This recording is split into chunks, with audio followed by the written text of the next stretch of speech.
Hi, my name is Maya Lee. I'm 32 years old, and I'm about to tell you how my own family stole $2.3 million from me, money that was rightfully mine, left to me by the one person who truly loved me. But here's the thing, they didn't just steal my inheritance. They stole years of my life, my trust, and nearly my sanity. This is the story of how my mother, my brother, and my sister conspired to take everything from me. And this is the story of how I took it all back, with interest. If you told me 5 years ago that I'd be standing in a courthouse watching my own mother being escorted out in handcuffs, I wouldn't have believed you. If you'd said my golden child brother would be begging me for money while facing bankruptcy, I would have laughed. But that's exactly what happened. And honestly, it was the most satisfying moment of my entire life. I'm getting ahead of myself. Let me take you back to where it all started, or rather, where it all fell apart. It was the day of my grandmother's funeral, and I had no idea that the people crying beside me were already planning how to rob me blind. To understand how things got so twisted, you need to know about my family. My grandmother, Helen Lee, basically raised me. My parents were, well, let's just say they were present but not exactly parental. My mother, Susan, was always more interested in appearances than actual mothering. Everything was about what the neighbors thought, what the country club ladies would say, how things looked on social media. My father died when I was 15, heart attack, sudden and devastating. After that, Mom became even more obsessed with status and money. Then there's my older brother, David. Golden Child doesn't even begin to cover it. David was the star athlete, the charming one, the one who could do no wrong. He got a full ride to college for football, partied his way through 4 years, and graduated with a business degree he never actually used. But none of that mattered because David was special. David had potential. David just needed the right opportunity, the right investment, the right support. My younger sister, Jessica, was Mom's mini-me. She learned early that tears and manipulation could get her anything she wanted.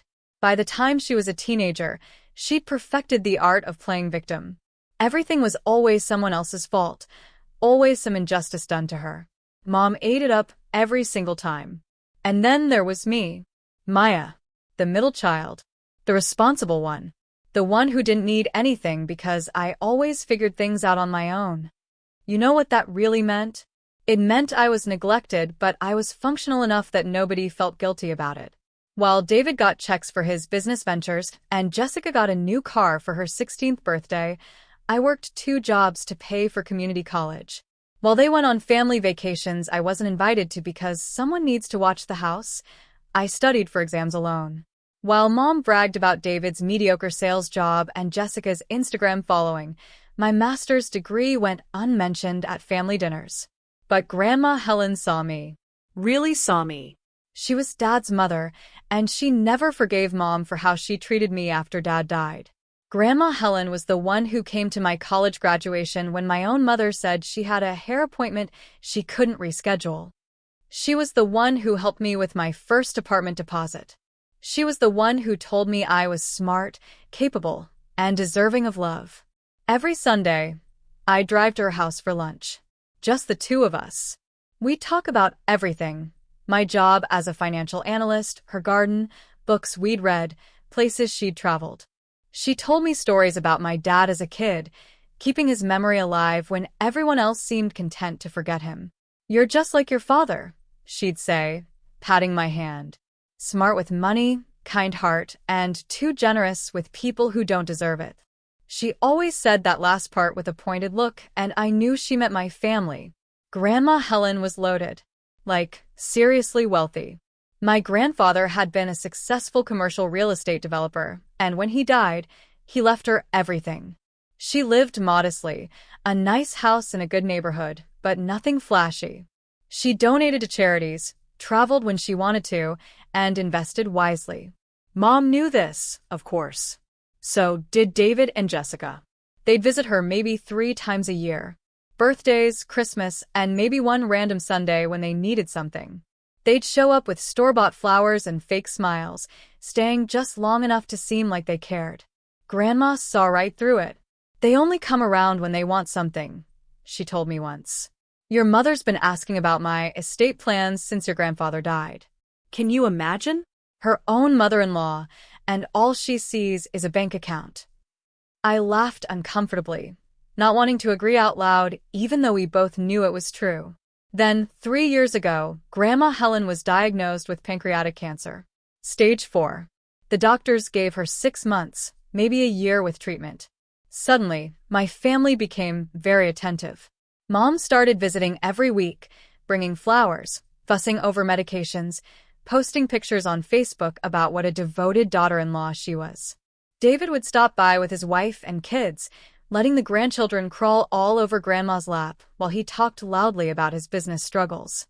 Jessica started calling daily, crying about her problems, needing advice, needing support, needing Grandma. I saw what they were doing. Grandma did too. "Don't worry," she whispered to me one evening when it was just us. "I've taken care of everything. You're going to be fine." I didn't know what she meant. I didn't want to think about it. I just wanted her to live. She made it 11 months. The strongest woman I ever knew fought until she couldn't fight anymore. When she died, I felt like I'd lost the last person who truly loved me unconditionally. The funeral was beautiful. Mom made sure of that. She planned everything, invited everyone, played the grieving daughter-in-law perfectly. David gave a eulogy about family values that made me want to scream. Jessica cried photogenic tears for her Instagram story. I stood there in my black dress, numb and hollow, wondering how I was going to survive without my anchor. That's when everything changed. The reading of the will was scheduled for 2 days later. The lawyer's office was all mahogany and leather, classic and intimidating. Gerald Patterson, Grandma Helen's attorney for 30 years, sat across from us with a thick folder.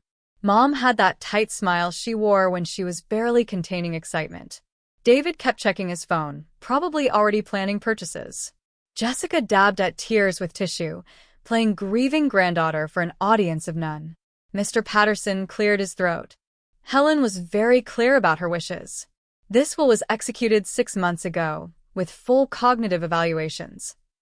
He read through the small bequests. Mom got pearl jewelry.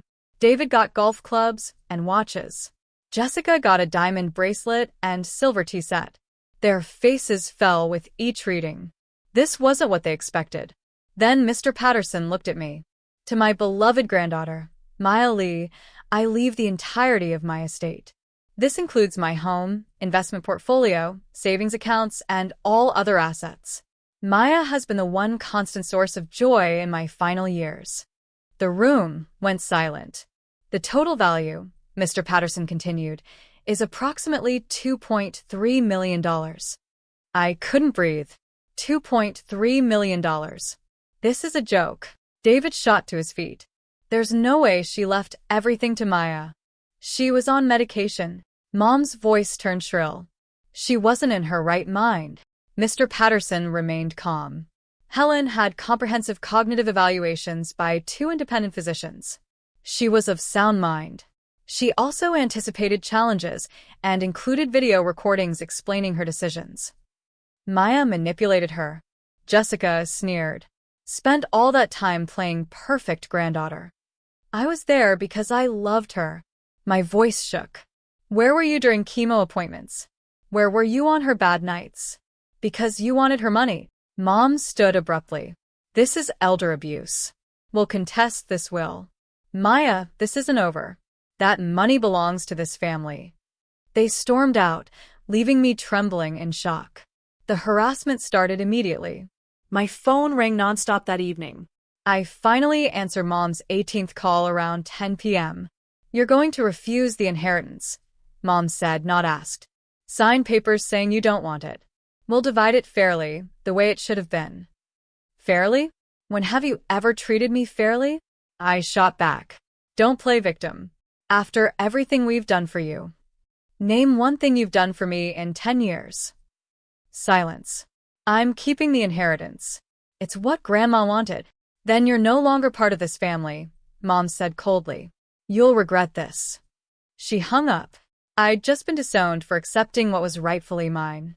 David showed up at my workplace. Security called, someone was demanding to see me. In the lobby, his face was red with rage. "My business is failing," he shouted, causing people to stare. "I need $200,000. Just a loan." "David, you need to leave." "You selfish bitch. You were always jealous that Mom loved me more. Now you're getting revenge by stealing Grandma's money." Security escorted him out as my coworkers stared. My boss called me in to ask if everything was okay at home. I'd never been so humiliated. Jessica launched a social media campaign. Tearful videos about how I stole from the family, how I manipulated a sick old woman. She posted cropped photos of family gatherings I'd never actually attended. Strangers flooded my accounts with hate. People I barely knew asked if the accusations were true. I made everything private, but the damage was done. Then Mom filed a formal contest of the will, claiming undue influence and diminished capacity. The legal papers arrived on a Friday evening. Pages of accusations that I'd isolated Grandma, manipulated her, engaged in elder abuse. Every word was a lie. But lies cost money to fight, and I couldn't access the inheritance until probate cleared, which wouldn't happen while they contested. I was trapped. 3 months after Grandma's death, I ran into Mom's best friend Patricia at the grocery store. "You should be ashamed," she said loudly. People stared. "Stealing from your own family. Your poor mother is beside herself." I abandoned my cart and left, tears streaming. At home, an envelope was taped to my door. Inside was a letter from David. "Maya, I'm losing my house. My kids might change schools. My marriage is falling apart. All because you're too selfish to share. If anything happens to my family, it's on you. David." Guilt crashed over me. Was he right? Should I just give them something? Maybe we could be a family again. I reached for my phone, then stopped. Grandma's voice echoed. "Don't let anyone make you feel less than the extraordinary woman you are." She'd known they'd do this. Known they'd guilt me, manipulate me, break me down. And she'd chosen me anyway. I opened my laptop and found Mr. Patterson's email with links to Grandma's video recordings. I'd been too overwhelmed to watch them before. I clicked the first video. Grandma appeared on screen, 7 months before she died. "Hello, Maya. If you're watching this, your mother and siblings are probably making your life hell right now." She smiled knowingly. "I knew this would happen. I chose this path anyway. You deserve every penny. You earned it through genuine love and care. Don't listen to them. Don't give them a single penny. They had the same opportunities you did. They chose not to visit, not to care, unless they needed something." Her expression grew fierce. "I know you're feeling guilty right now, but you're wrong. You deserve all of it. Be strong. Hold your ground. This is my money. These were my choices. And I chose you." The video ended. Something inside me shifted. They weren't going to break me. I watched the second video. Grandma held up journals documenting every money request, every manipulation attempt. She'd saved texts and emails. 6 months ago, David asked for $150,000. When I refused, he became abusive. He told me I should die already so he could get his inheritance. I recorded it. I have video. My hand flew to my mouth. The third video showed Grandma in her hospital bed 2 weeks before she died. "You're not responsible for their happiness. Not responsible for their failures. Take this gift and build the life you deserve. Your father would be so proud. I love you, sweetheart. Be brave." I sat in darkness, tears streaming, and felt something new. Anger. Not at Grandma. At them. For trying to take the one thing that was truly mine. The next morning, I called Mr. Patterson. "I'm ready to fight." "Good," he said. "Your grandmother left us everything we need to destroy their case. Let's show them what happens when they underestimate you." Mr. Patterson invited me to his office the next day. Several folders were spread across his desk along with an open laptop. "Your grandmother was remarkably thorough," he said. "Let me show you what we have." He opened the first folder, printed emails, texts, and handwritten notes, all organized by date. "Helen documented every interaction with your family for 2 years. Every request for money, Every guilt trip, every manipulation attempt. He slid a leather journal across the desk. I opened it to Grandma's handwriting.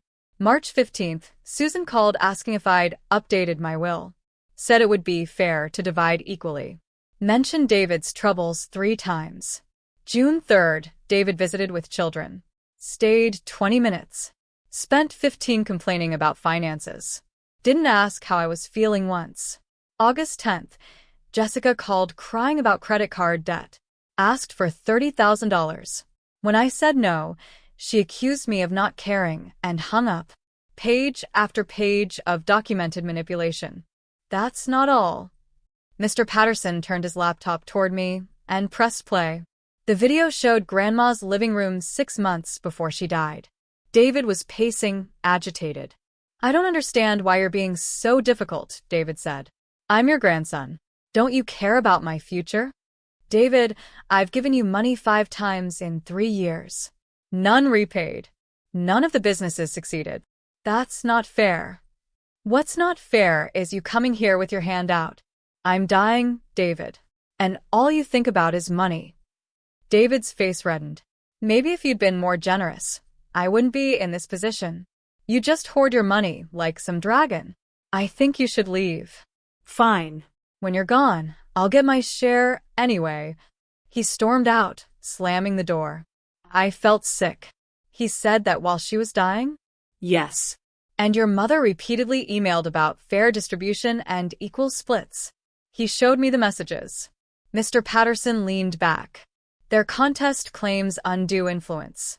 But we have medical evaluations proving her competency, videos of her explaining her decisions, and 2 years showing that they were the ones attempting manipulation. He smiled. Their case is weak. Very weak. The question is, how far do you want to take this? I thought about everything they'd put me through. As far as necessary, I said. Mr. Patterson filed our response 2 days later. Within hours, my phone exploded with calls. Mom's lawyer requested a meeting. They want to negotiate, Mr. Patterson told me. They saw our evidence list and they're panicking. At the meeting, Mom arrived with her attorney and both siblings. Her lawyer cleared his throat. My clients will withdraw the contest if Maya agrees to split the estate 4 ways. No, I said simply. Maya, be reasonable, Mom started. Mr. Patterson slid a folder across the table. This is the evidence we'll present in court. Every manipulation attempt. Every money request. Including video of David telling his dying grandmother she was selfish. David went pale. We also have financial records, I added. Over 8 years, Grandma gave David $340,000, Jessica $85,000, and paid $120,000 of your credit card debt, Mom. I received $12,000 total. Yet I'm the greedy one. I stood up. Drop the contest or we go to court. When we do, a judge will see everything. Your reputations will be destroyed. Jessica started crying, real tears this time. Maya, please, David begged. I'm losing my house. Not my problem. You had every advantage and squandered it. I looked at Mom. You have 48 hours to drop the contest. 2 days later, Mr. Patterson called. They dropped it. Signed the withdrawal this morning. I closed my eyes. It's over? The legal part, yes. You won, Maya. I'd won. But the real victory was still coming. The estate cleared probate 6 weeks later. The money was officially mine. All $2.3 million. I didn't tell my family. I didn't owe them updates anymore.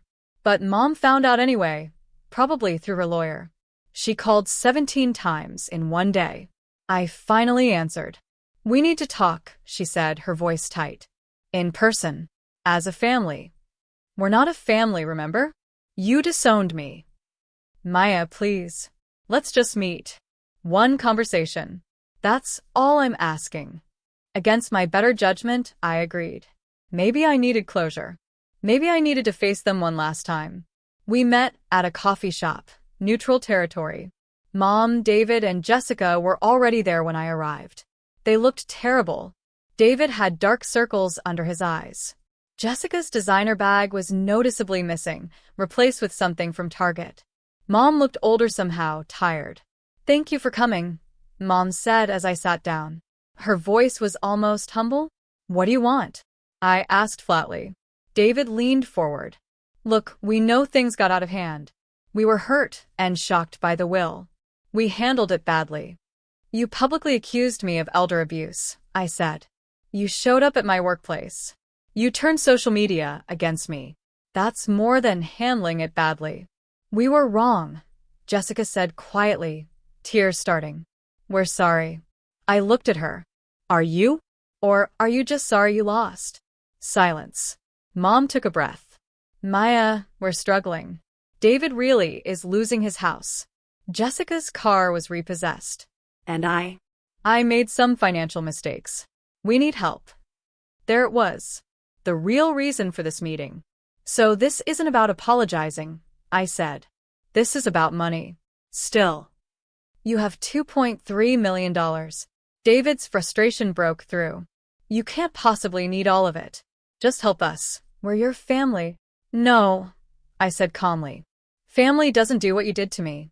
Family doesn't disappear unless they need something. Family doesn't tell their dying grandmother to hurry up and die. David's face went white. How did you? Grandma recorded everything. I've seen it all. I know exactly who you are. I stood up. Grandma gave you over $500,000 while she was alive. You blew through every penny. That's not my responsibility to fix. You're not getting a single dollar from me. Then you're truly not our daughter anymore, Mom said coldly, the mask slipping. Don't come crawling back when you need us. I actually laughed. When have I ever needed you? I've been on my own since I was 15. The difference is, now I have the money Grandma wanted me to have. Money I'll use wisely because she taught me how. I walked toward the door, then turned back. Oh, and David? Your business failed because you're lazy and entitled. Jessica? Your problems are because you never learned consequences. And Mom? You chose favorites your whole life. Now live with your choice. I left them sitting there, and I never looked back. 6 months later, I bought my own house, a beautiful 3-bedroom with a garden that would have made Grandma proud. I invested most of the money wisely, just like she taught me. I quit my stressful job and found work I actually loved. I traveled to Italy, something Grandma and I always planned to do together. David lost his house in foreclosure. Last I heard, he's renting a small apartment and working retail. His wife left him. Jessica moved back in with Mom, both of them bitter and struggling. Mom had to sell her house and downsize dramatically. The extended family eventually learned the truth about the recordings, the documented manipulation, everything. Most of them stopped speaking to Mom and my siblings. Some reached out to me with apologies. I built a beautiful life. Found genuine friends. Started dating someone kind. Everything Grandma wanted for me. Now, 3 years later, I visit Grandma's grave every Sunday with fresh flowers. I tell her about my life, my happiness, my peace. Sometimes, Mom texts. I don't respond. David tried friend requesting me on social media last year. I blocked him. Jessica sent a long email about forgiveness and family. I deleted it. I don't hate them. I just don't need them. Grandma's gift wasn't just money. It was permission to choose myself. To set boundaries. To recognize my worth. I sleep well at night, knowing I honored her wishes. The money sits in investments, growing steadily. I live comfortably, but not extravagantly. I donate to causes Grandma cared about. To anyone going through something similar, you don't owe toxic people anything, not even if they share your blood. Choose yourself. You deserve it. Grandma was right. I always did.